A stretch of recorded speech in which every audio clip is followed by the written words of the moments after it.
When it was over and the protection was off, we were cuddled up naked, and I began happy whimpering onto Marcus's muscular chest. What is wrong? Marcus asked. No one has ever loved me like that, I answered. That's just how my mom and dad feel about each other, which is why I know they would be okay with it. I know, but still, are you upset right now?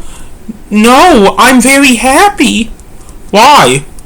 Those were the best 15 minutes of my life, and you provided them for me. I could say the same just the other way around, and you provided them to me. It is not like that. Then how is it? I always had social anxiety, but I have never really felt loved outside of my dad's. Why? No one at the orphanage wanted to adopt me because of how secluded I was. I am always secluded from society, and you should be too because of how it treats people with mental illnesses, and we are awareists, which makes it part of our religion. Do you want me to tell you something about my parents? What is it? You know they live on Howard because they felt it was a part of Chicago better for gay people? Yes. They moved themselves to seclude themselves from heterosexual society a bit, I whimpered. So why didn't they become awareists? Marcus asked.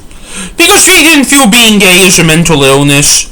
We never said it was, and we never said that being an awareist can only come with mental illness. It comes with hating society.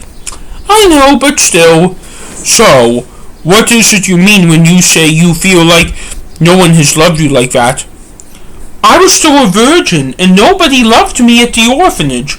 So what are you saying? What I'm saying is that you were the first boyfriend I ever had. I knew that, said Marcus. But let me ask you this. Do you honestly think I was expecting to be a cougar? No, but I am attracted to older women like how my dad is. Exactly. Ivan continued whimpering on his chest. Are you sure you were doing okay? Marcus asked. I'm doing amazing, I answered. Then why are you crying? This is all just so new to me.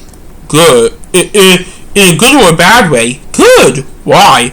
I have lost my virginity. Well, why is it making you cry, though? Because I wasn't expecting to lose it. Now I think Marcus realizes while I'm whimpering because he then kissed me on the head. Why did you think you would be single for life? Marcus asked. Because I was so scared of other people, I answered. So you hate society too? No, I just didn't like being around other people when I was younger because of the orphanage. You pretty much were the only person outside of school who was younger than me that I have had an extreme social relationship with. What makes it extreme? Hannah made a loop with her thumb and pointer finger, and then she stuck the pointer finger through it. Oh, I see, said Marcus. Our relationship will now never be the same, I said. Yes, it will. No, it won't. Why? You had sex with me. I wore a condom. I know, but still, now we know how much we love each other, and we need to begin to make decisions now as a couple, I said. Good point, but we were still boy and girl friends, and Marcus said. Can I ask you a question about it? Sure, what is it?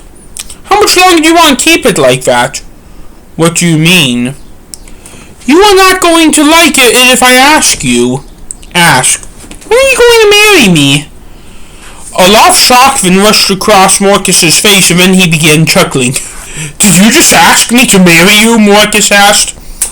I warned you that you may not like it, I said. You know what, Hannah? I need more time. A lot more time. Why? My parents have the happiest, healthiest marriage among two people, unlike anything I have ever seen.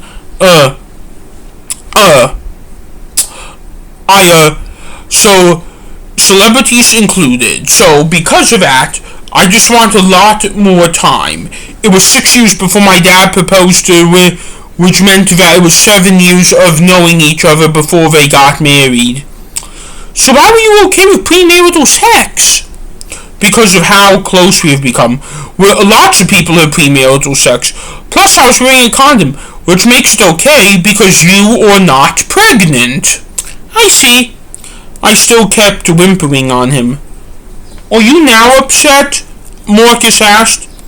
No, I just think we weren't on the same love page, I answered. I can see that. I know I was totally okay with sex, and I still don't have plans to marry you quite yet. I also am a little shocked in the other way around because I wanted to have protected sex, but I also wanted to marry you. I know. I am happy though where we are right now, but just because I am not unhappy right now. I know.